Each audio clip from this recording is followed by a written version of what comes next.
Her voice cut through the cold evening air like a crack of thunder.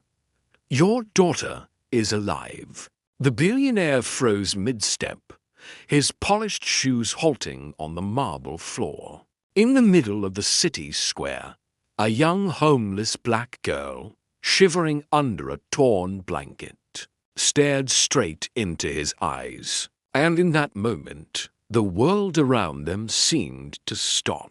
The street was alive with hurried footsteps, glowing billboards, and the distant scent of roasted chestnuts from a nearby vendor.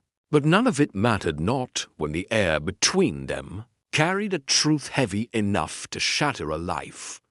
The billionaire, Thomas Caldwell, was a man who commanded boardrooms and bent markets to his will. His face, always composed, betrayed nothing. Yet the words from the trembling girl before him had pierced deeper than any corporate betrayal. "Your daughter, she's alive." No one spoke. The people around them, strangers only seconds ago, slowed to watch. The girl's bare feet were red from the winter pavement. Her eyes carried years of pain in their depths stained to deep for her young age.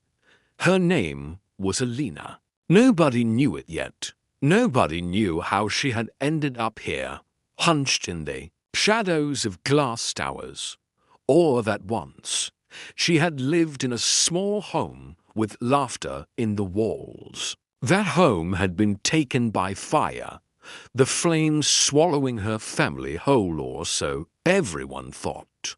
Thomas's only child had been among them. The loss had turned him into a fortress of wealth and steel. But Alina knew something no one else dared whisper.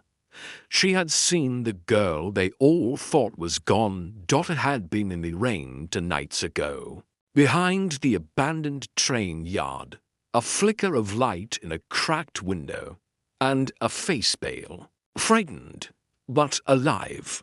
A face Alina recognized from the photographs in old newspapers. The billionaire's missing daughter. But who would believe a homeless girl? Alina had tried before quietly, politely to tell people. Each time, she had been dismissed. Sometimes laughed at, sometimes ignored. People saw her as nothing more than another shadow in the city's underbelly. But tonight, she had found her courage. Tonight, she spoke the truth in the only way left loud enough for the world to hear. The crowd shifted uncomfortably. Some whispered. Others pulled out their phones, recording. Thomas's security team took a step forward, but the billionaire raised a hand. His voice was low, steady.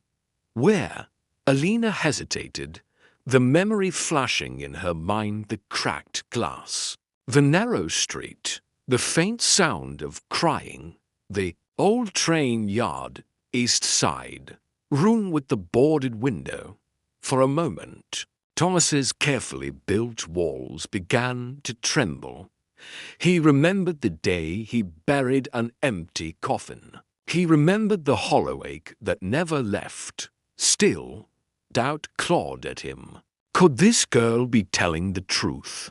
Or was it some cruel trick? But Alina's eyes, they didn't waver. "I don't want anything from you," she said softly. "I just couldn't keep it to myself. Someone should be looking for her." There it was a kind of dignity the richest man in the city couldn't buy. Minutes later, Thomas was standing in the forgotten district, his expensive coat dragging through puddles. Alina walked ahead, guiding him through rusted gates and overgrown tracks. The wind smelled of metal and dust. And then, in the faint glow of a broken lamp, a small face appeared behind a cracked window. The same eyes he had kissed goodnight years ago. The same child he thought was lost forever. His daughter, alive. Thomas's knees almost gave way behind him. Even the security guards turned their faces away, giving him a moment no stranger should witness. Alina stepped back, her work done. She had nothing more to say. The billionaire turned to her, voice thick with something unfamiliar gratitude. "You've given me my life back." Alina shook her head. "I only gave you the truth."